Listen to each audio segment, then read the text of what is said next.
Monsieur Roland Courbis, bonjour. Oui, bonjour. Heureux de vous avoir en direct avec nous. Alors, Monsieur Roland Courbis... C'est réciproque. Merci. Monsieur Roland Courbis, question évidente. Où en sont les contacts avec l'USMA d'Alger? Disons que on est dans une situation où je pense que prochainement on se rencontrer pour pouvoir un petit peu discuter de l'éventualité d'une collaboration, d'une cohabitation, c'est-à-dire de ma venue. Bon, aujourd'hui, ce qui est tout à fait logique, les responsables de l'USMA se renseignent sur plusieurs cas possibles. Il faut savoir aussi que c'est réciproque. Moi aussi, quand on me contacte ou qu'on me dit qu'on va me contacter, je me renseigne aussi.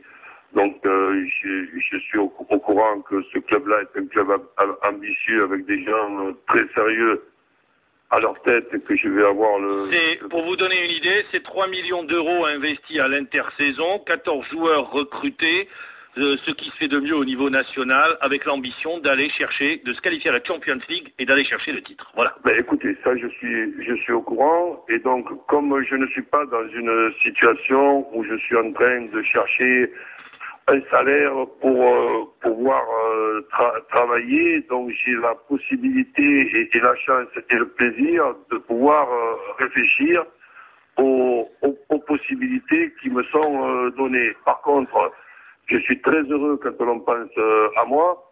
Vous savez que pour un Marseillais, Alger et les Algérois, ce sont les voisins d'en face et les cousins. J'ai passé mon enfance avec beaucoup d'Algériens à mes côtés. J'ai moi-même un gars que j'ai récupéré un petit peu comme une adoption, et qui s'appelle Amine, et qui est un petit peu le frère de mon fils. Donc vous êtes fortement lié à l'Algérie. Donc vous savez que quand je rencontre un Algérien dans la rue, devinez de quoi on parle. On parle de football, on parle de l'OM, on parle de Zizou, national d'Algérie, on parle de l'USMA, on parle évidemment toujours de football. Alors justement, à quel niveau se situent les contacts? Est-ce que c'est le président de l'USMA d'Alger qui vous a appelé? Ça s'est fait par l'intermédiaire d'un manager? Non, voilà, donc j'ai un gars qui est proche des responsables et des deux frères qui dirigent le club, accompagné aussi, je sais très bien, de dirigeants sérieux. Donc cette personne-là est une personne qui m'a, disons, parlé de façon précise de cette possibilité.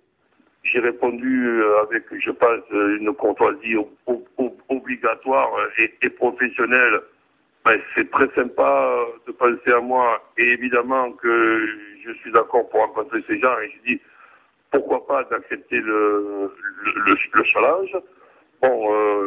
Quand on pense à moi, je suis très fier et très honoré, d'autant plus si c'est un club avec des ambitions qui me donne la possibilité de les aider dans un challenge qui est pas évident.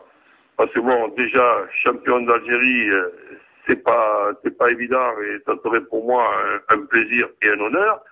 Et ensuite, sans mettre la charrue avant les bœufs, mettre une équipe compétitive en place pour pouvoir être compétitif en Champions League. Je pense que la possibilité d'être compétitif en Champions League commence dès maintenant. C'est-à-dire, il n'y a pas de temps à perdre pour pouvoir, disons, déjà travailler à former une ossature qui devrait être une ossature redoutable, avec un effectif redoutable, pour pouvoir justement faire un bon chemin dans cette Champions League. Et quand je dis un bon chemin, sait-on jamais, pourquoi pas ne pas aller tout simplement au bout.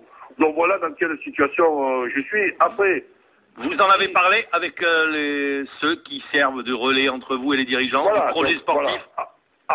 Après, si un autre entraîneur est choisi je dirais pas à ma place, mais est choisi tout simplement, je duré ce choix, de la même façon que pendant 2 mois, on m'a appelé pratiquement tous les jours pour me dire que le lendemain, j'allais avoir un rendez-vous avec des personnes très importantes. Ça, c'était au niveau de la sélection algérienne.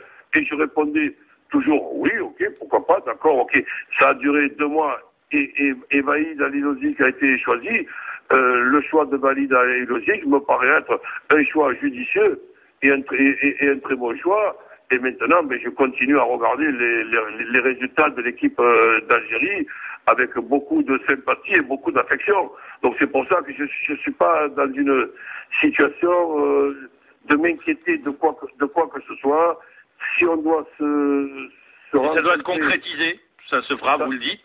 Si on doit se rencontrer, ça me fera très, très, très plaisir. Et quelle que soit l'issue de la rencontre, ma vision d'Alger, de l'USMA et des représentants de l'USMA sera la même, c'est-à-dire que ça m'aura fait plaisir de les rencontrer. Vous êtes attendu à Alger? Vous viendrez à Alger cette semaine? Non, il n'y a rien qui est... Ah, il n'y a rien encore. J'ai donné à la personne qui s'occupe donc de cette relation mon numéro de passeport. J'ai des obligations professionnelles qui ne m'empêchent pas de faire un aller-retour sur... Rappelons que vous êtes consultant sur une radio également. Voilà, sur...